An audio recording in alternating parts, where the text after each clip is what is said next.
Hi again. Hi, and then you say, good morning, Michelle. See, participation, it's a thing we do. It's a thing we do. You probably didn't expect to see me up here. Like I said, we've got some fun stuff going on this week. So last week, Dave shared with us the first part of the message, Famous Last Words. And today, we're going to do something that we have not done here at Great Lakes Church in several years. And in fact, it's something I have never done myself. But we're going to do something called tag team speaking. So I'm going to share the message today with our youth pastor extraordinaire, Mr. Bryan Cobley. I'm very excited to bring him up on stage in just a minute. Bryan is, like I said, he's our youth pastor. He oversees our middle school students and our high school students. And along with his wife, Audra, they run a group for young adults that is thriving and fun. Or so I hear. They won't let me in. Apparently, I'm past the cutoff. But they are having a good time week after week. And so if you've never seen any kind of tag team speaking before, don't worry about it. I'm going to explain this to you. It's kind of like when Taylor Swift wins an MTV Video Music Award and her BFF Kanye comes up to help her with her acceptance speech. It's going to be kind of like that. So in this scenario, I'm T Swift, Bryan is Kanye, and so I'm going to start us off. Okay, I'm going to start the message. Bryan is going to come up and share, and unlike Kanye, Bryan is going to let me finish. So I'll be back up here at the end to close us out. Are you with me? We good? We good? Okay. So, like I said, today is part 2 of our series, Famous Last Words. And the premise of this series is that words matter. And we know they matter. You don't need me to tell you that. Last year, last spring, right about this time, we were on the hunt for a house to live in. My husband Tony and I had already committed to Pastors Dave and Justin that we would move here to Wisconsin and that we would start our jobs on July 1st. We were living in Seattle at the time.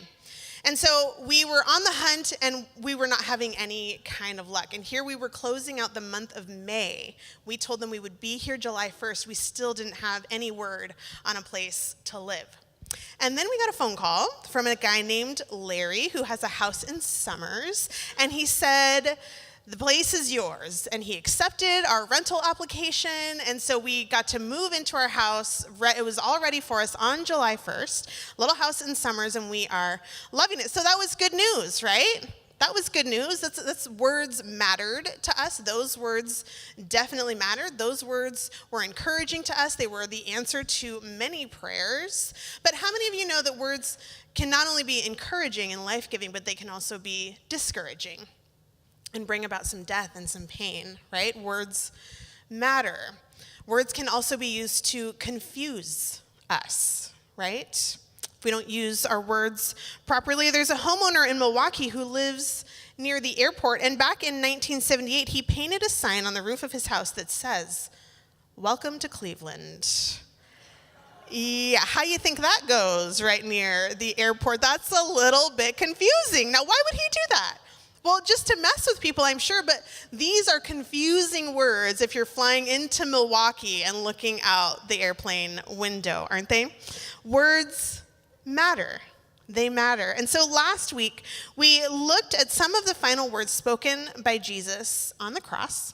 And the reason we even know about these words is because somebody took the time to record them. And so in this instance, the disciple John records what Jesus said right before he died. Jesus said, "It is finished." Then he bowed his head and released his spirit. It is finished. Now, think about these words. Because if we were to talk to some of the most influential people of our time, some of the hardest working, most innovative, most driven people of our time, if we had the opportunity to interview them just moments before their last breath, I'm willing to bet all of them would tell us the things they still had left unfinished. The lists of things they still were setting out to accomplish. One of the greatest artists who ever lived, Michelangelo, I don't know if you've heard of this guy, he's much more than a Ninja Turtle. He was a legend even during his day. Okay, he is responsible for painting the ceiling of the Sistine Chapel, which gets visited by roughly 5 million people every year. That's just one of his many works of art. Another is the statue David, which he carved when he was just 29 years old. This picture does not do it justice. This statue is 17 feet tall. We cropped out some of the bits in case your kids are in the room and you don't want to talk about it. Okay. 17 feet tall. He carved it when he was 29 years old. But the piece that put him on the map, the piece that got him first noticed, is one that was carved out of just one piece of marble. It's called the Pietà. I'm not positive that I'm saying that correctly, but he carved this piece out of just one piece of marble when he was just 24 years old. Incredible. Incredible. But when Michelangelo died, he had more unfinished pieces of work than he had works completed. His work was not finished. And yet when Jesus, who was crucified in his early 30s, when he made this comment regarding the work that he had come to do on earth, he said this. He said, "It is finished." It is finished. Jesus had come to show us God's love, to rescue us from the power of sin, to set up his kingdom, and to shut down religion.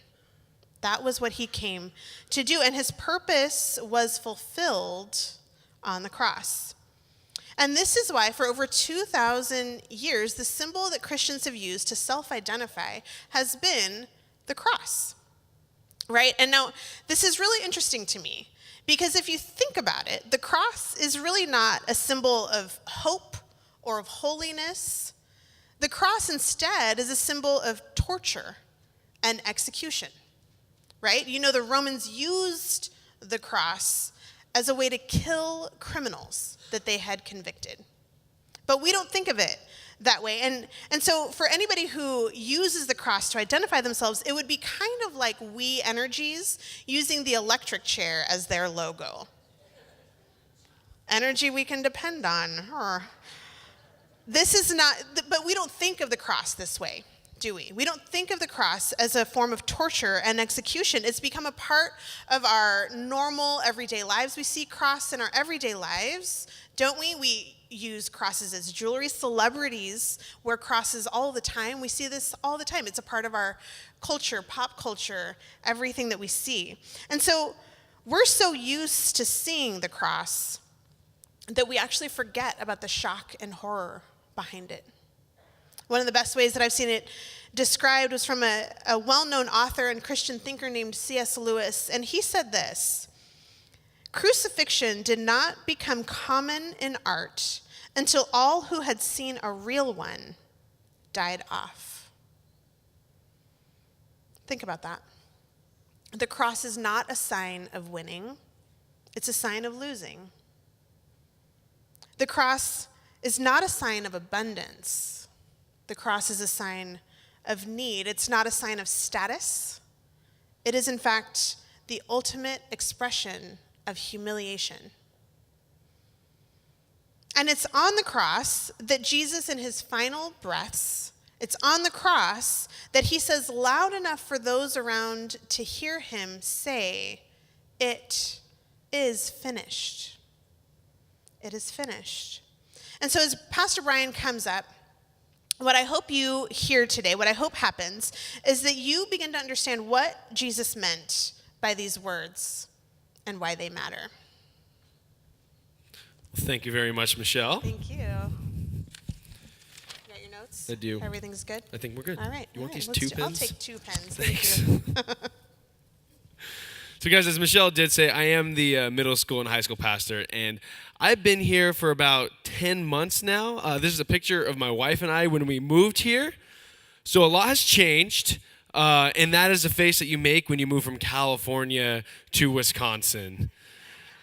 I'm kidding, guys, but honestly, and I also was struggling with, like, do I wear a beanie today? And I realized that if I don't, then none of you would ever recognize me. So I decided to wear the beanie today because this is all I have to show who I am. So I've been here for 10 months, and I finally get to share a message with you guys. And thank you. One fan. And I get the lighthearted, good feel story of Jesus dying on the cross. That's what Dave and Michelle has trusted me with. So I want to tell you guys, today's message is going to be pretty detailed. My plan today is to put us in the first century church, to look at a cross, how they would have looked at a cross, because we look at it differently than what they did. We don't stop and stare like the first century church would have.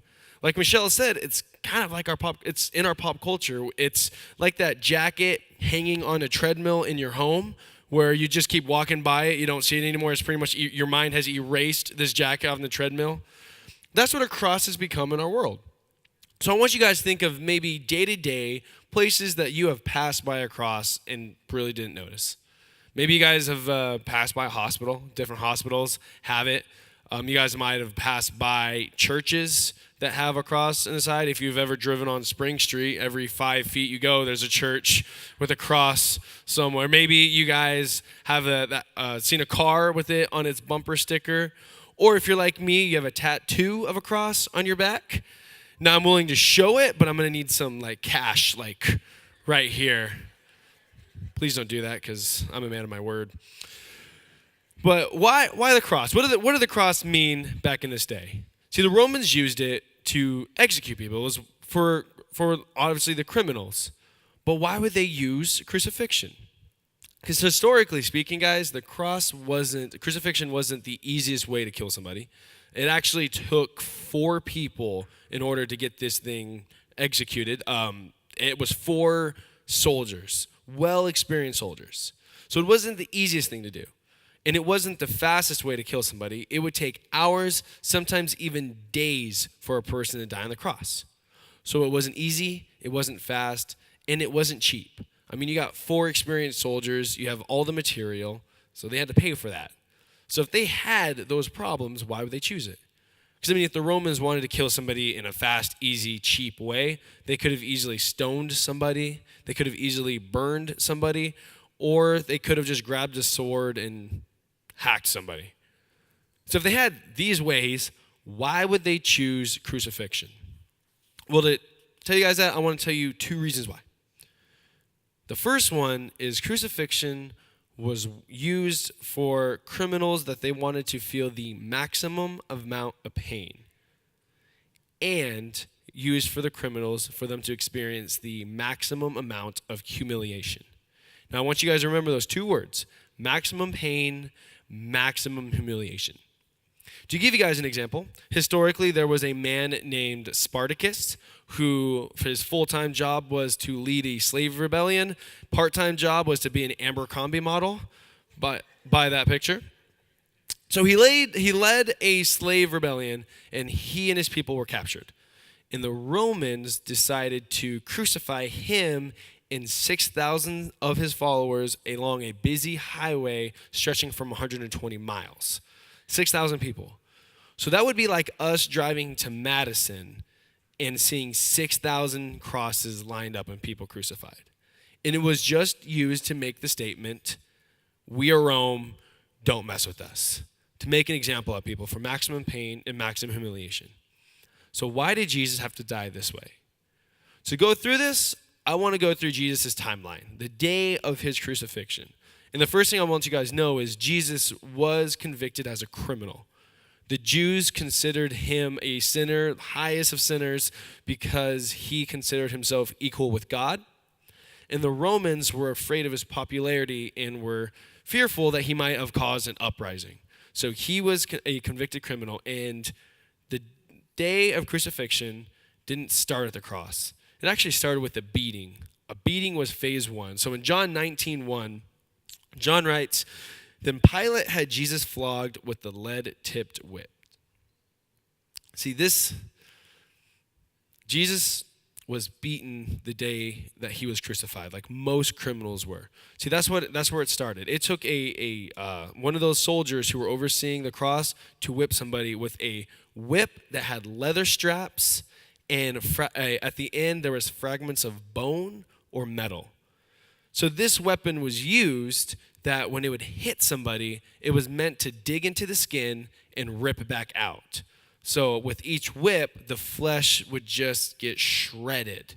Now, they had this down to a science to where they would beat somebody with so many times that they were maybe 1 or 2 more strikes away from death. Because they didn't want to kill somebody. They wanted them as close to death as possible to experience the maximum amount of pain, but they didn't want somebody to die. But it wasn't rare for somebody to actually die in this process. So think of Jesus. In this moment, Jesus was beaten to the point where he was maybe 1 or 2 more strikes away from death. Maximum amount of pain. Now that verse continues to talk about his humiliation. It says, then Pilate had Jesus flogged with a lead-tipped whip. The soldiers wove a crown of thorns and put it on his head, and they put a purple robe on him. Hail, King of Jews, they mocked, as they slapped him across the face, just to humiliate him. Put the thorns on him, put a robe on, dancing around him, laughing at him, mocking at him. In some accounts, it says that Jesus was slapped in the face with reeds, and then they would spit in his face, just to be humiliated. So that was phase 1.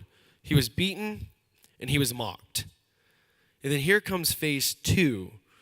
See, the criminals, after a beating, they would then have to carry their instrument of death to the place of execution. So a man who was almost beaten to the point of death, he would now have to carry this cross through the busiest part of the town. And Jesus couldn't do this by himself. If you guys have read the accounts, Jesus was so exhausted from everything that he just went through, the beating, the torture, the mock, that he couldn't carry the cross anymore. And the Romans had to force a man named Simon to carry it for him to the place because he was in so much pain. And the humiliating part, guys, was the Romans would make these men carry the cross through the longest route possible in the most crowded areas. And there would be a guy in front of the man holding the cross, holding a sign declaring to everybody all the sins that this person has committed, the crimes that he is convicted of. And just to gain a crowd. So guys, that's like walking through the interstate at the zoo interchange during rush hour where cars are just backed up and you're carrying a cross in between the cars and having everybody just stare at you, mocking you, laughing at you. Or better yet, it's like carrying a cross through Summerfest and having just you being in the middle of the crowd, everyone's looking, everyone's laughing, somebody holding a sign telling all these people, hundreds of thousands of people, everything that you have done through Summerfest in the heat. Now, I haven't been to Summerfest, so I'm not well experienced at that, but I will try and go this year, especially if my boy Chris Stapleton is going to show up. Anybody here a Chris Stapleton fan? Just a few of you? Man, y'all need to listen to country music, or I need to get a new church. Gosh. I mean, I'm telling you, if you guys see me, like, if I'm around Chris Stapleton, you'll probably see me cry. I'll, like, fanboy it out if I saw Chris Stapleton. But imagine that. If you guys have been to Summerfest, or imagine the most crowded area you've been, and everyone's just staring at you, and they all know the thing that you did that you don't want anybody to know what you did. That's what's going on. And the Romans would do that to gain a crowd because they spent this much money, they spent this much time. Let's make it entertaining. Let's get a crowd to watch this. So that's what happened. A crowd would come, and then we're finally at phase 3, the place of execution. Now, guys, I'm going to be honest with you. This is where I'm going to get a little graphic, more than I've already been, but a little detailed. See, in this moment, they would get the cross, they'd lay it down, they would grab the criminal, put him over the top of it. They'd grab a nail or a spike 4 to 9 inches long and drive it through the hands and the wrists from beam to beam. Then they grab the right foot, put it at the bottom of the wood, and left foot on top, and either bind or nail the foot into there as well through the arc. And then they would lift them up. Maximum amount of pain. Now, I want to tell you guys, I can't even imagine this pain. The worst pain that I have ever experienced, and I want to let you guys know that the rest of my life, when I tell this story, I want this to always be the most pain I've ever experienced because this moment of my life was incredibly painful. It was the day that my appendix tried to kill me. I don't know if any of you have ever had an appendicitis, but I'm telling you right now, it is the worst pain I have ever experienced. And I'm just like, for 2 days, guys, I actually fought this pain for 2 days. Doctor not recommended, but I'm in pain. I'm like Can't keep food down. My whole abdomen hurts. The only position that was comfortable was like fetal position. So I'm like on the ground holding my legs, and that wasn't even that comfortable. After 2 days, I finally decided to go to the hospital.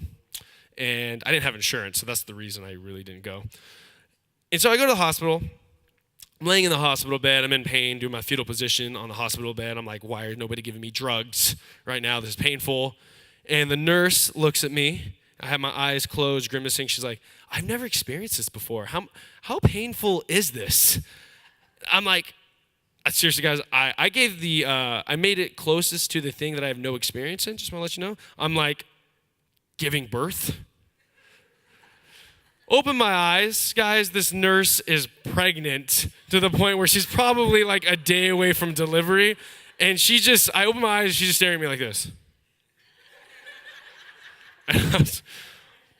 And probably some of you moms are thinking that same thing. But I'm telling you, it was painful, okay? I probably will never attribute it to labor again, but it was very painful.